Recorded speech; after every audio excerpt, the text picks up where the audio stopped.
Estamos de volta com nossa resenha, hoje recebendo Alessandro Oliveira, presidente da Soccergrass, a empresa que faz o gramado do Allianz Parque, estádio do Palmeiras. Agora, Alessandro, como é que você vê a questão dos gramados sintéticos para numa projeção de futuro, digamos assim? Não só a nível de Brasil, mas você acha que internacionalmente isso tende a ganhar um espaço maior? Na Europa, por exemplo, a gente vê uma resistência do futebol, da UEFA, das federações nacionais com o gramado sintético. Você acredita numa expansão que outros países também adotem mais essa prática? Olha, eu acredito sim. De novo, né? Eu acho que a coisa vem evoluindo aí bastante, né? Eu costumo dizer, tudo evoluiu, né? A bola evoluiu, o calçado, a chuteira do jogador evoluiu, o tipo de tecido do uniforme evoluiu e a grama, cada dia que passa, vem evoluindo muito. Né? Eu não tenho dúvida que cada vez mais nós vamos ver gramado sintético em estádios não só no Brasil, na América Latina, mas também na Europa e em outros países. Obviamente que se você tiver uma condição que não tem uma quantidade de jogo muito alta, um uso intenso de um gramado, dá para manter a grama natural, não tem por que trocar. Né? Mas quando tem a necessidade de um uso intenso, a grama sintética ela vem e vem para ficar. Pois é, é nesse ponto específico que o Alessandro toca que eu gostaria de também até expandir a discussão, porque a grama natural ela é mantida numa situação ok. A grama sintética ela vem como uma solução e não como como um problema. Pelo menos eu interpreto assim, porque senão não existiria a grama sintética. O Palmeiras lucra com a existência hoje de um estádio que ele pode, né, a W Torre e o Atlético Paranaense, enfim, o Atlético Mineiro trocou, né, já. Mas de qualquer maneira, é isso que eu quero entender. A grama sintética, ela tem esse intuito de ajudar, de tentar ajudar. Por isso que eu me incomodo quando alguém fala, não, machuca mais. Mas como assim machuca mais? A gente sabe, por exemplo, que o São Paulo, ele, nos últimos anos, ele não tem uma boa qualidade no seu sistema médico. Muitos jogadores do São Paulo se machucam e não jogaram no gramado sintético. Então, por isso que desde o começo do programa eu tenho falado. E eu não estou defendendo sintético nem natural. Eu quero só fazer a coisa com base na realidade. Né? Na realidade que acontece. E eu acho que esse último argumento do Alessandro, no último bloco, foi interessantíssimo. Porque, ó, se o Atlético Paranaense e o Palmeiras não iam expor seus jogadores, porque um jogador machucado é um prejuízo incalculável, né? Dá para colocar um monte de grama no lugar de um jogador que vale milhões machucado. Então, você acha, Alessandro, que ainda faltam estudos melhores ou uma transparência melhor? O que você acha que a CBF poderia fazer, o sindicato dos jogadores, para que isso fosse dirimido de uma vez por todas e que esse lugar comum desse achismo fosse diminuído? O que você acha que falta comunicar melhor em relação ao sintético? Primeiro que eu acho que as pessoas precisam acreditar mais na entidade máxima do futebol, que é a FIFA. Né? A FIFA fez um manual, fez um estudo, e desde 2001 que ela vem trabalhando em cima disso, nós já estamos indo para mais de 2 décadas de estudos. E a FIFA não seria leviana de continuar com algo que trouxesse algum tipo de prejuízo para os jogadores, principalmente, são os principais usuários. Então, falta um pouco deixar a política de lado, né? Deixar de achar que o clube A, B, por ter grama sintética, ele tem uma larga vantagem do que o outro. Não tem.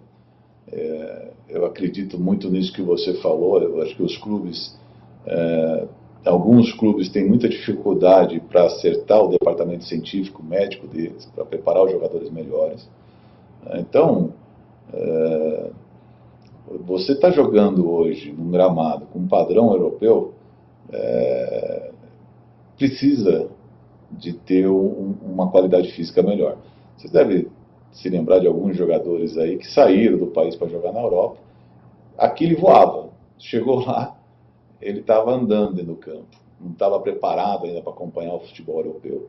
E aí eles passam a ter uma reabilitação física, um preparo físico, para aí sim acompanhar aquele ritmo do futebol europeu.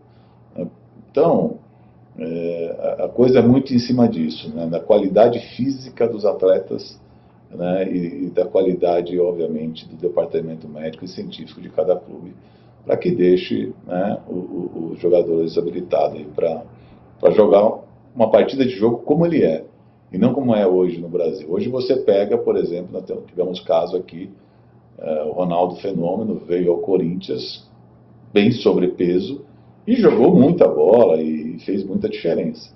Só que ele não conseguia mais jogar na Europa, né? Então, aqui por conta da qualidade dos gramados esportivos, a gente ainda tem um futebol realmente diferente, um futebol mais lento do que o resto do mundo. E sobre jogadores especificamente, Alessandro, vocês têm contato com a classe? Alguma vez vocês foram procurados, ou até em eventos mesmo de futebol, vocês tiveram conversas com atletas, com lideranças de elenco sobre a questão do gramado? Olha, a gente às vezes conversa, mas de forma muito aleatória, muito informal, né? A gente não tem ainda essa coisa.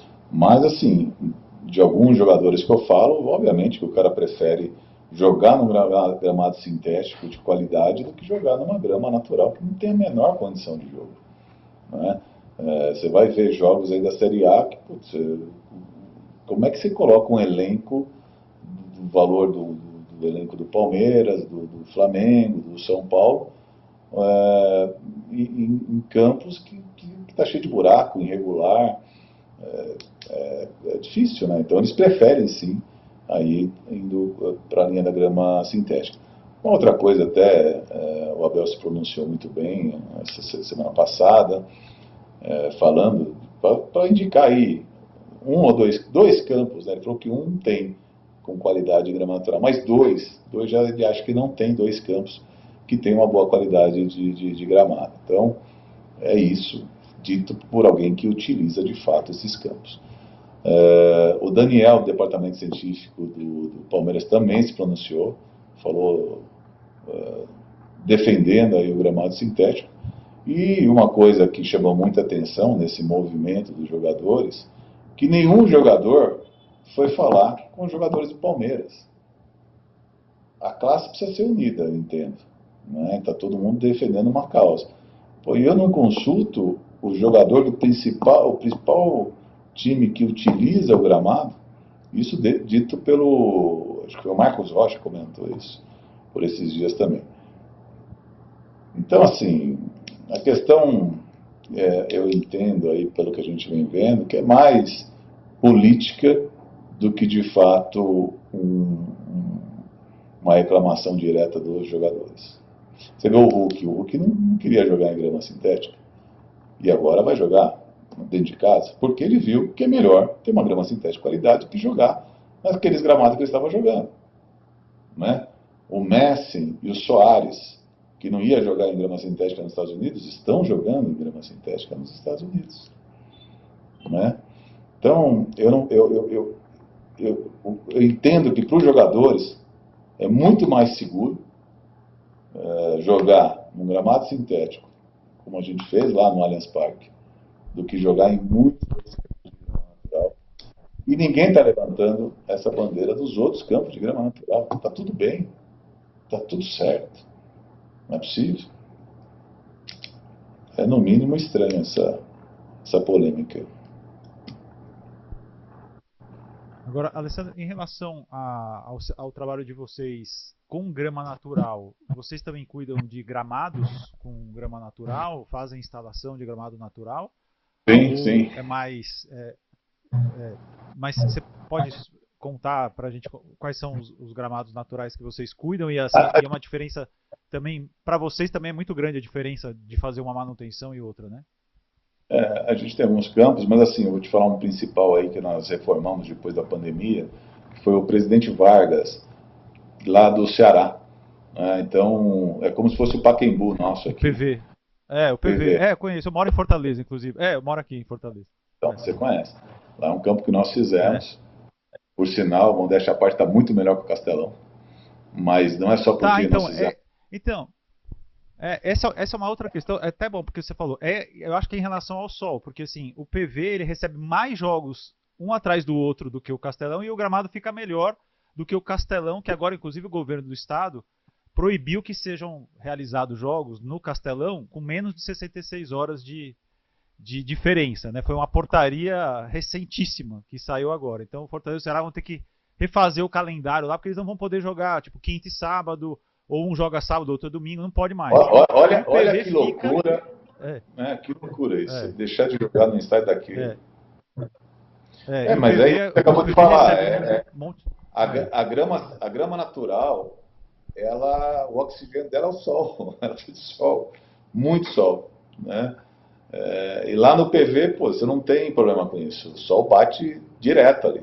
Então, tá lá, perfeito. Nós nunca precisamos mexer naquela grama depois que nós fizemos, tá? Enquanto no Castelão, quantas vezes já foi trocada a grama lá? Quantas vezes já foi mexida na grama? Quer dizer, então, a questão sol, ela é muito impactante, muito.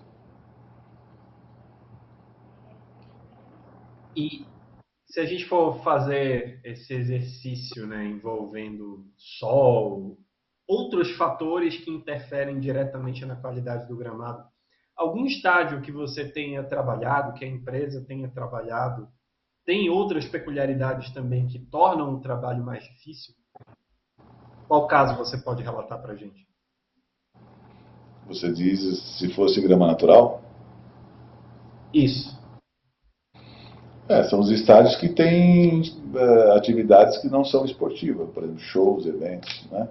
Então, esse sim, você tem um problema maior aí, porque você precisa colocar aquela cobertura, né? Da mesma forma que a gente cobre a grama sintética, cobre a grama natural, né? Se você deixar a cobertura de um campo de grama natural mais de 3 dias, provavelmente você vai perder a grama. Então você tem que calcular o seguinte, ó, se eu perder a grama, eu preciso trocar o gramado a tempo de um próximo jogo. Então tem que colocar tudo isso numa balança para ver se dá tempo de fazer para ter lá o próximo jogo, né? O outro problema que eu vejo que é impactante são os calendários, a quantidade que se joga, né? Então isso são, para mim, os principais fatores. É o sol, então são os estádios padrão FIFA que estão com as bancadas cobertas. Aí você tem o calendário e você tem a questão dos shows e eventos. São os principais vilão aí para se manter uma grama natural de alta performance. Então, Alessandro, assim, porque eu acho que tem 4 tipos de grama para jogar futebol: o natural bom, o natural ruim, o sintético bom e o sintético ruim. A situação de alguns estádios no Brasil claramente não vão conseguir ser natural bom. Evidentemente que talvez até muitos jogadores prefiram até jogar no natural, mas a comparação que acho que tem que ser feita pode o natural ficar bom? Se ele não puder ficar bom, aí é um risco maior do que qualquer outra situação, né? Você jogar.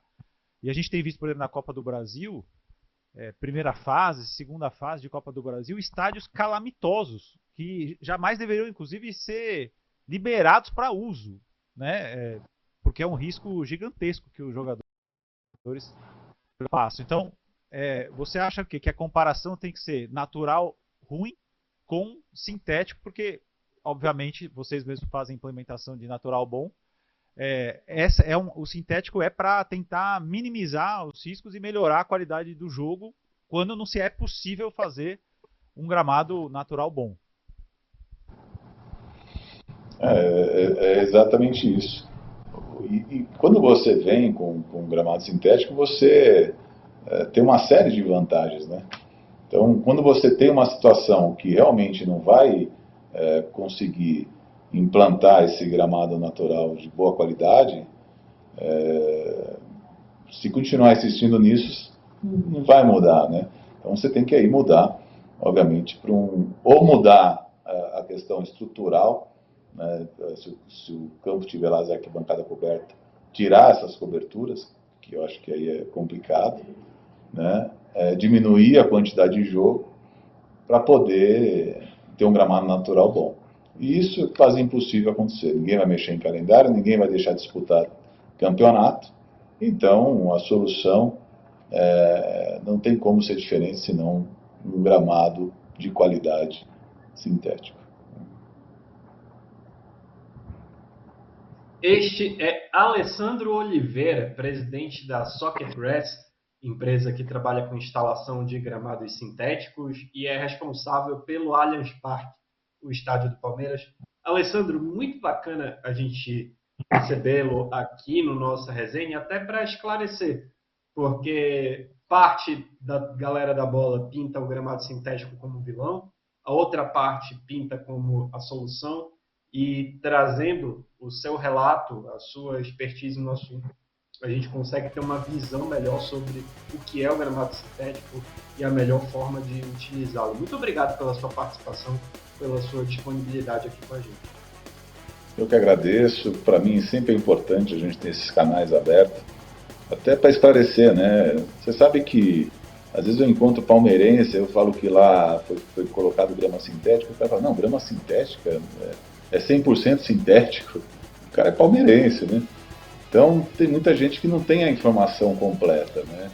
E aí é muito perigoso, porque começa a ter um achismo daqui, um interesse diferente do outro lado, e a gente acaba deixando de ter coisas boas, né, para migrar para o que era ruim antes. Então é importante ter esse canal, a gente poder estar falando. Eu que agradeço aí a oportunidade e estou sempre à disposição. Tá bom? Obrigado, Alessandro. Obrigado também ao Fernando Graziani, jornalista, comentarista aqui do Nosso Futebol. Valeu demais, Graziani. Valeu, meu caro Alessandro. Obrigado ao Matheus também. Foi um prazer participar desse nossa resenha. E a gente também agradece a você que acompanhou o nosso programa, que ficou aqui na audiência com a gente. Muito obrigado, um grande abraço, até a próxima e fique ligado aqui no Nosso Futebol, o canal da maior paixão nacional.